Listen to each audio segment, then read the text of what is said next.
Hey guys, we're back, and I've got another unit here for you in how to draw MECHS. This time we're talking about articulation, structural articulation. What does that mean? Well, my body language is kind of giving it away here a little bit. It means the ability to move, pivot, manipulate a joint so that you can, again, move, pivot, and manipulate it, right? Um, Now, why do we have to learn this? It's important so that once we've got our structures down of like kind of blocks on top of blocks, we're able to stack blocks and everything, right? We want to be able to start to turn them, twist them, move them, all this kind of things so that they come to life, right? That's kind of what this is about, right? Having some realism that they're based in perspective and reality, but they also have movement that we usually don't see from robots in real life, right? We see it more in cartoons, animations, sci-fi, movies, all that kind of stuff, right? Okay, so let's jump into this articulation bit and see if this starts to make a lot of sense to you. Because I promise you, if you get this down, your bots are going to be cool looking. All right, so whether we're looking at drawings or toys or anything like that, we realize that there's certain structures to them, right? Yes, we can see, let's see if I want to go with red here, actually. We can see how there's like kind of a pillar thing going on here with that, like for example, that leg, but that's not what I'm talking about here. That's not what I mean. What I mean is the overall structure is very humanoid. Okay, so let's wheel this back and talk about the first kind of humanoid figure everybody can draw. There. Uh, Miss Johnson's grade 2 English class, you're playing hangman or something, right? Okay, so there's our little humanoid. The problem is all we end up doing is hanging them. They don't really do anything other than just stand there, maybe smile. The reason why they don't do anything is because these arms and legs really don't have much range to them. They don't have knees, they don't have joints, they don't even have a torso here or anything like that. So when we're designing uh, some type of structure that we can articulate here, we're going to add more articulation joints, right? And we can look at example number 1 or example number 2 here that has that. Yes, we have a box here, but then we have a second section that has a point. Let's see if we can change this up, of articulation between it. So once we start to look at, like, when you buy action figures or something, there's these points of articulation to them that can bend, twist, pivot, all those types of things, right? And you can see me kind of going after these figures. Whether it's a drawing, the drawing is often, in this case, almost exactly matching up to the figure, right? I think there's even oh, there we go. There's articulation points down at the feet here and stuff, right? So that's what we want to do, is design figures that have these various articulation points. So let's just do this. Let's have a quick line and let's have a box. It's that simple. We'll have, this could be like the chest box or something like that. We'll have the pelvis box. We're doing it humanoid to start with, but we're going to switch this up. It's going to switch up, right? We're going to have like a shoulder pivot joint. We're going to have a box for a head. We can have hands, lines connecting them. We can even have like pivot joints there, elbows. This is obviously looking really humanoid here, right? We could have feet, knees. So where would the pivot points be, right? Where would the points of articulation be here? Well, kind of all here, right? We can move these points. And if you ever get into buying action figures or transformers, robots, all that kind of stuff, you're going to see this type of thing happening, right? So I want you to try to draw this again next to it and just see if you can maybe change something on it. Like, what if I was to add or remove a pivot point, right? What if I take some away? What if it's just, actually, I'm going to do this even simpler. What if it's just this, this,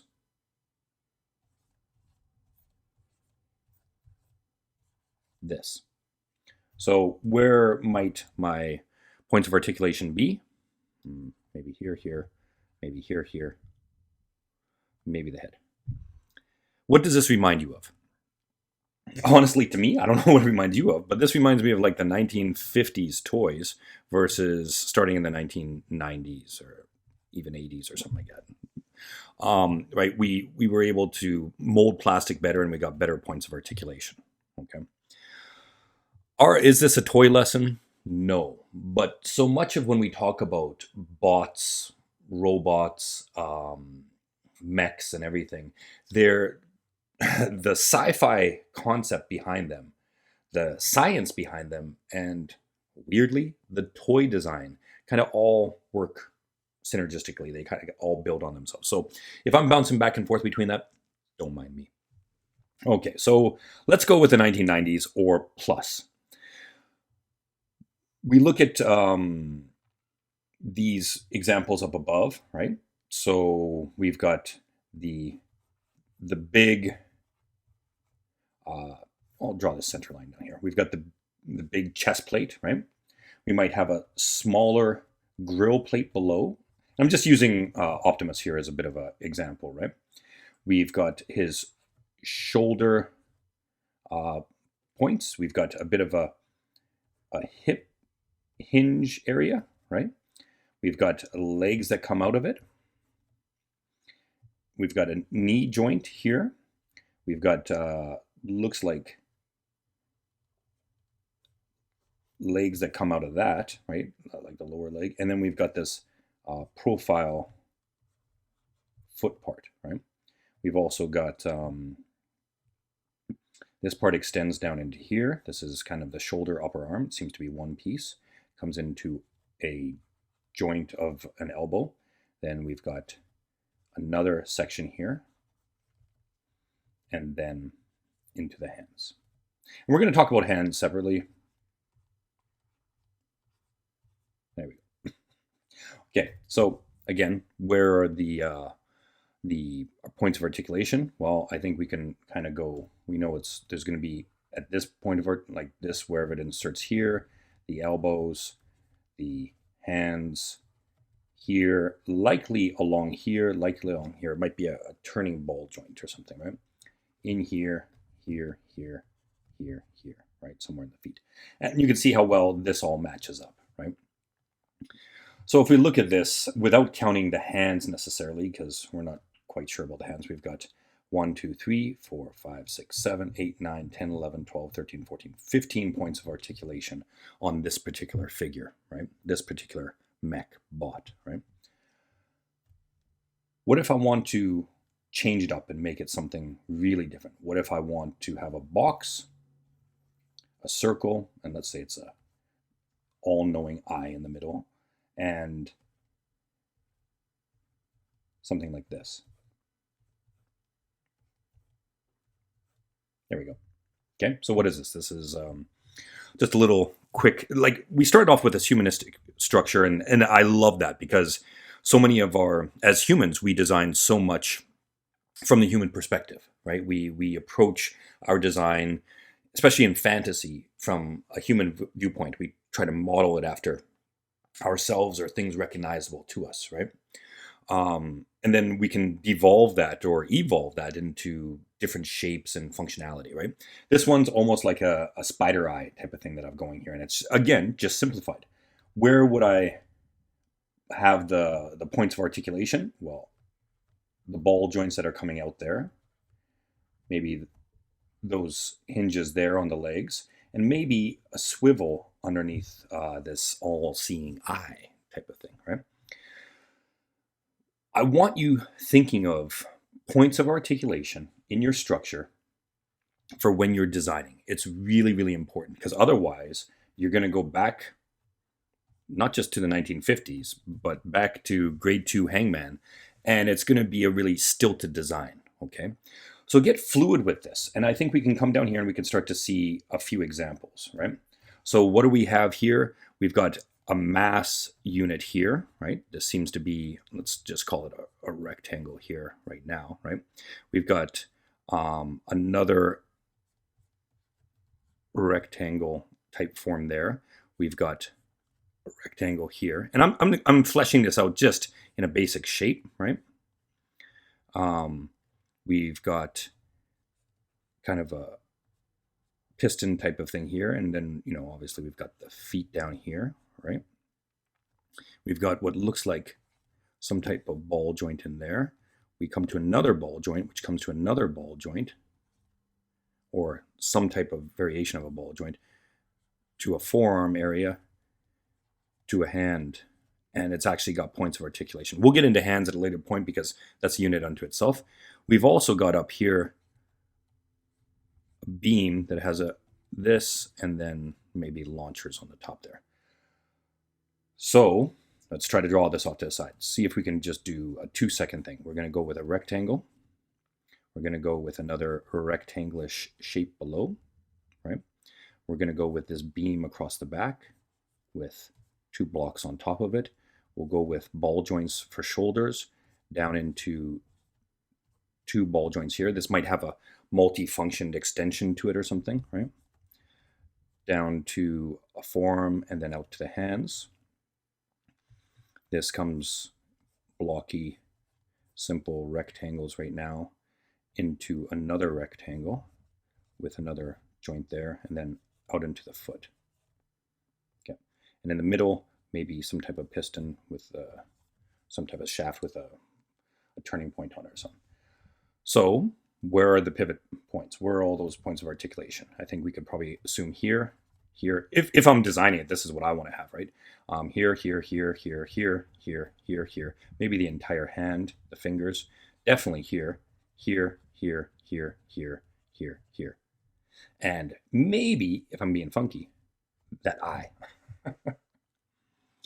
Okay, so this is what we're going to do just as we continue on here. Try to find the basic, ooh, that was way too thick. Try to find some of the basic shapes as we go through this sheet. This is your little work area, right? And see if you can imagine, and you draw through a little bit. Imagine that, you know, this comes up to here. Imagine what's on the other side of things sometimes, right? It comes down to an elbow, forearm, hand. This goes to an elbow, forearm, hand. This is almost the exact same design, it seems. Here's it's just turned around, right? Here's that center mass. So it's not so much a ball, it's a turning mass, or a turning shaft, right?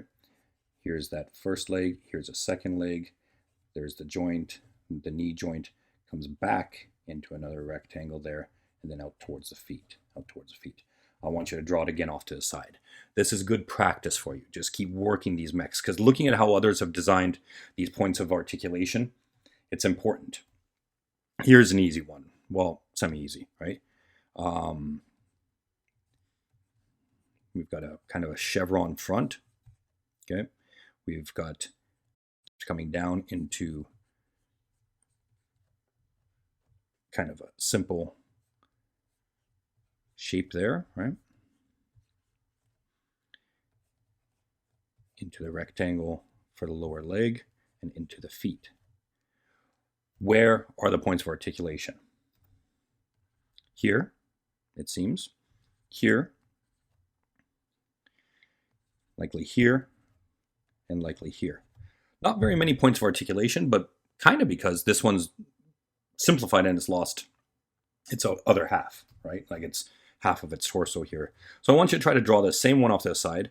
And you know what? If you want to draw it turned, like maybe see if you can draw, like, for example, this lower section here is looking this way, and that triangle or that shape is looking up into the sky here or something. Actually, I should have drawn it much bigger. There we go. Something like that, like it's looking up here, so the visor would be in that zone or something, right? And there's this shaft coming down into this shape here, right?